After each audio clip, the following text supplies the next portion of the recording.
Hi folks, welcome back to my wheel. I am going to trim the compost container I threw last week and put some lug handles on the jar and put a little strap handle on the lid and show you how I kind of finish these things up. Clean my wheel head really nicely. Notice I don't have the clay pad down on the wheel. And so I'm now going to flip the pot down onto the wheel head like this and center it up. I'm not trimming this. I'm kind of just cleaning it up.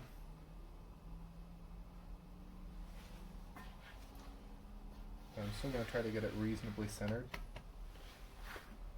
which I just...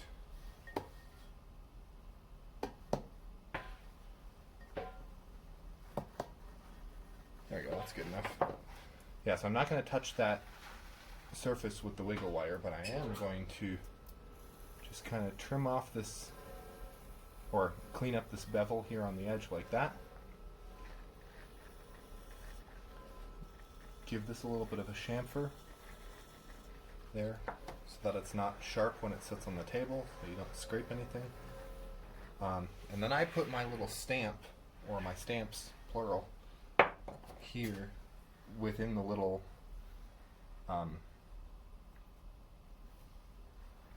crevice, I guess, formed by the wiggle wire. So there's my stamp. There's the Rose Hill stamp. Let's kind of get that in a little deeper like that. And I always make sure that the place where the clay bulges out from the stamp doesn't go past the rim.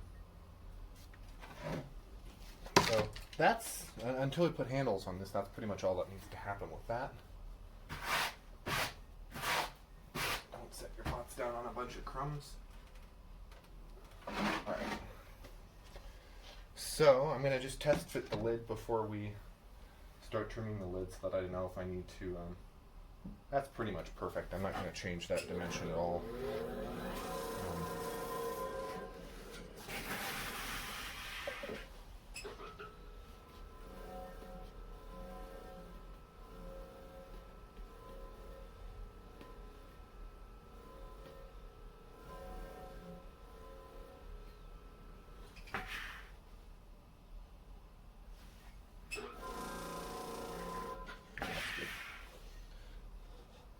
Stick that down pretty well.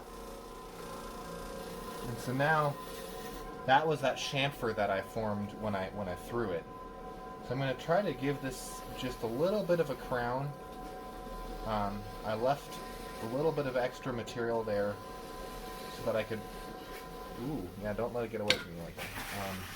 So I can trim a little bit of an arch or a crown into it, because that'll help keep it from warping in the kiln. And flat lids are just generally a little bit iffy with that respect.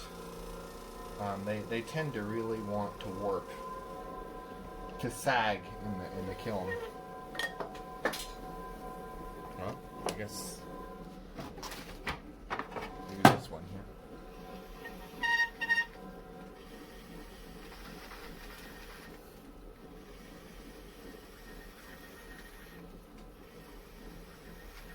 Catch up with that other tool later. As you can tell, this is fairly dry, and lids really should be trimmed pretty dry because you don't want them to deform. Whereas like maybe with a bowl or something like that you could get away with a little bit sooner. That's probably about good for that.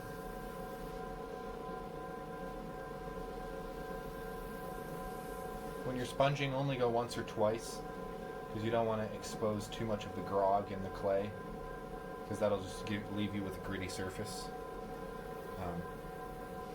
Same thing goes with throwing.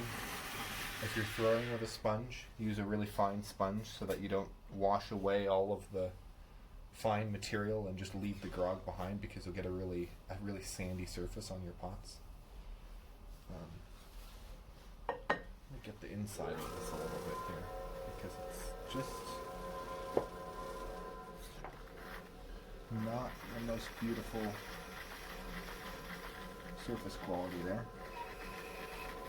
Even though that's the inside of the gallery, I'm just going to give all that one last skim over. So, now we've got decisions to make. We can decide to... This would be fine just the way it is. This could just stay like this with no handles. The lid is easy enough to lift because it overhangs a little bit. But I've decided that I want to put a little strap handle and 2 lugs on the side of this piece. So I'm going to take a piece of clay out of my orphaned clay pile here. There we go. We'll just going to just wedge some of this together like this.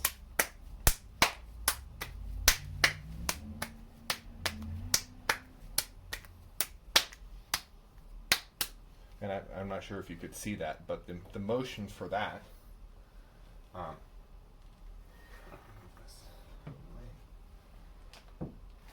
not sure if that was within view of the camera, but the motion for that is basically using the heel of my left hand and the fingers of my right hand to shear the clay like that, and then putting the round face and the flat face together like that, so that you don't trap any air bubbles in the clay doing it this way, but you're basically doing a cut and wedge kind of thing just in your hand.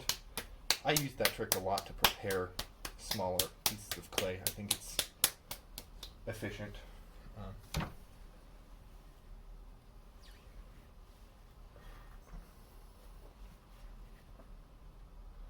So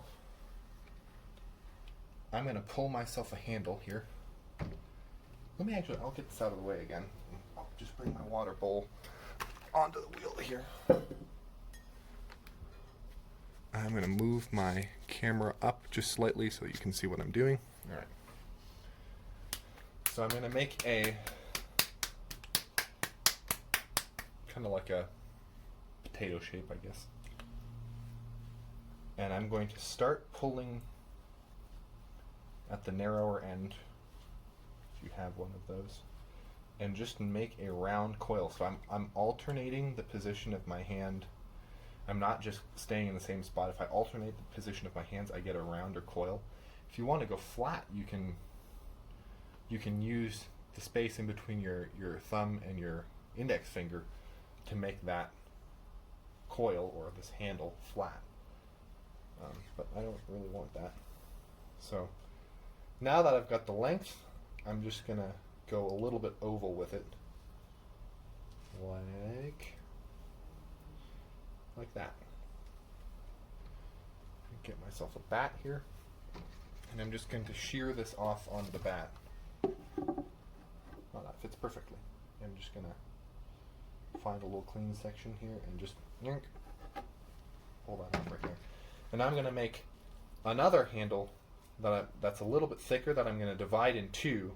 That's going to form the lug handles on the side of this piece. So here we'll go with this. And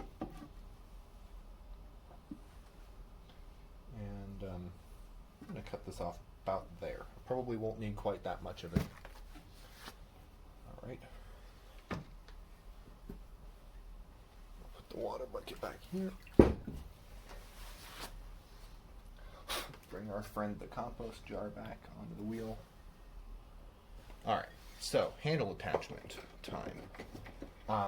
I think that for attaching handles, slip is not necessary. You can just use water and scoring, but man, it sure helps. Slip is a really nice thing to keep around. I keep all my throwing slip just on the rim of my throwing bucket and use it. It's actually something that's worth saving if you get the chance. So I've drawn a line down the middle. I left a little little spiral here in the middle when I was trimming, so I know that this is an axis, and I can kind of lay out my handle location from there and say if I want this to be centered, that's about good. It's not really super critical, but you want to get it close, otherwise it's just going to look kind of weird if you've got this, unless that's a feature of your design. Get your handles as centered as you can on the top of a lid.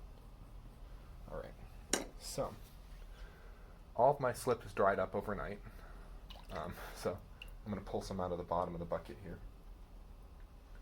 and I'm just going to kind of dab it on there.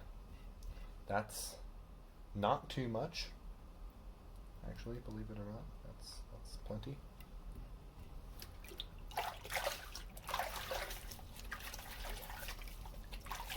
Remember, you can always sponge it off later, but you want to make sure you get enough in there so that things stay attached in the kiln.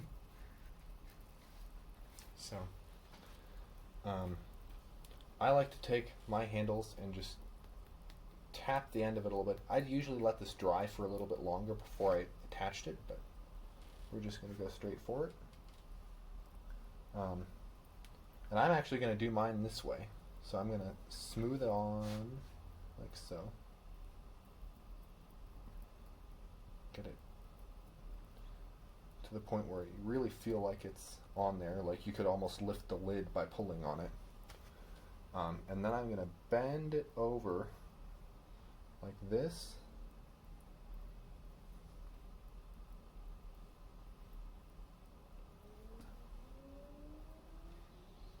And over here I'm going to put a fingerprint in it like this. And I'm going to smear it that way, smear it that way, and then flick off the excess. Like that. That's pretty much all I'm going to do with the attachment, and if you leave that, it'll end up looking okay. If I were to fiddle with it more, it would start to look worse, and it's one of those things where knowing where to stop can really help you. So when you're attaching handles, do as little work to them as possible. That's just, I think, a good general. So there's the lid for the top of the pot. That line underneath there, if your scoring goes a little bit too far over the edge, or if you've got a little line that you've drawn on the surface, it's usually not worth worrying about that very much. That's all going to fill with glaze without too much difficulty. So don't fret over those. So now I'm going to attach the lugs on the side of the pot. I'll move the camera back down a little bit so that the side of the pot is in view. Take this coil and I'm going to divide it in two. And I'm going to find a location where I think it will look good, and I think about 1.5 inches down from the rim is going to be good. And I'm going to overscore. Don't worry about scoring too much. We're just going to, there we go, that ought to be enough. There. That's where it's going. A little bit more slip here.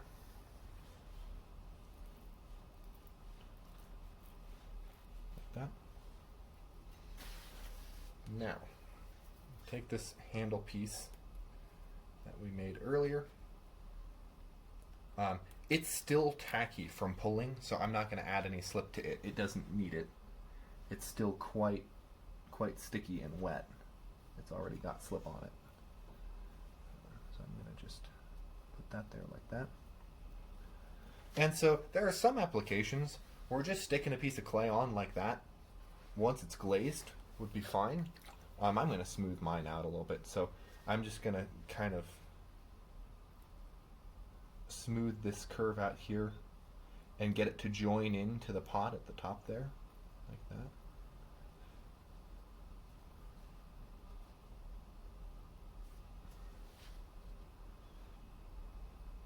I'm also kind of using the tip of my index finger to kind of make a little bit of a groove in the bottom of it, like an impression, so that there's something to hold on to when you grab under it, and it's not just a little lug. And so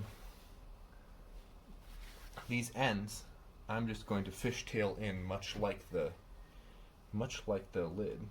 Just going kind of smoothen the end of that handle a little bit.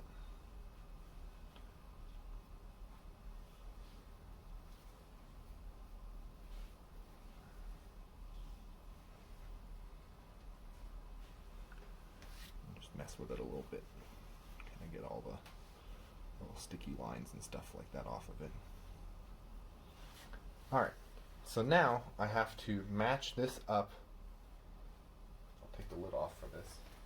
Now I have to find the opposite side, and just using some kind of straight object, I'm going to line it up with the middle of the handle and just make a mark over here so I know where it goes.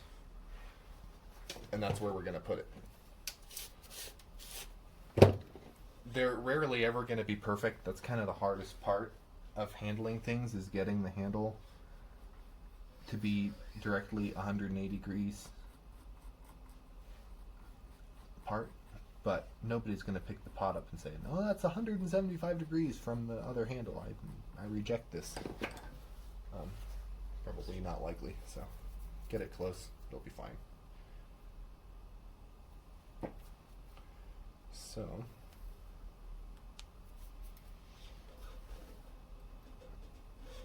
little bit of slip on there now.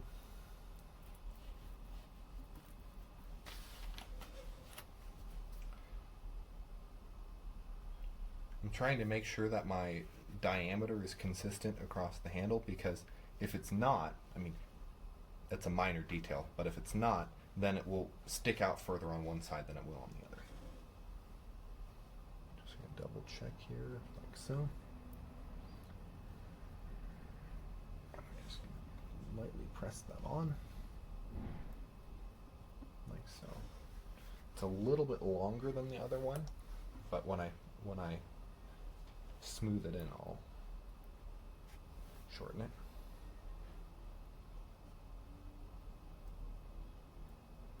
There we go.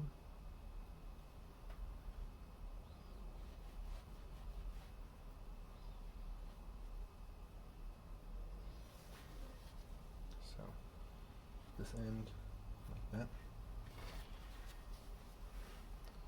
This end like this. My finger wasn't quite dry enough. It kind of smeared it at a good distance there. That's okay.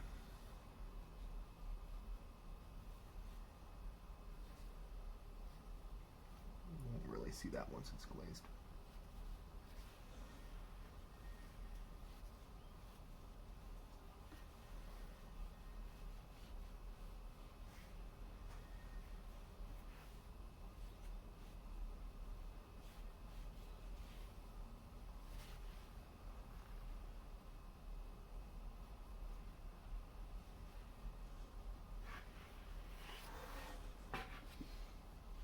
Just give it a quick spin, make sure they both look at least similar. Kind of want that down a little bit more like that. Want that down a little bit more like that. The other one seemed to be a little bit more curved. Alright, there we go. Smooth out that little nick in the rim I made. So, there's the finished compost container. See if I can stop it on a handle there. That's ready to dry very slowly in bisque. So I'll cover this with plastic and let it dry out for probably a good 2 weeks. A week under cover of plastic, and then uncover it, and it'll be ready to bisque fire. So thanks for joining me. I will see you again probably next week.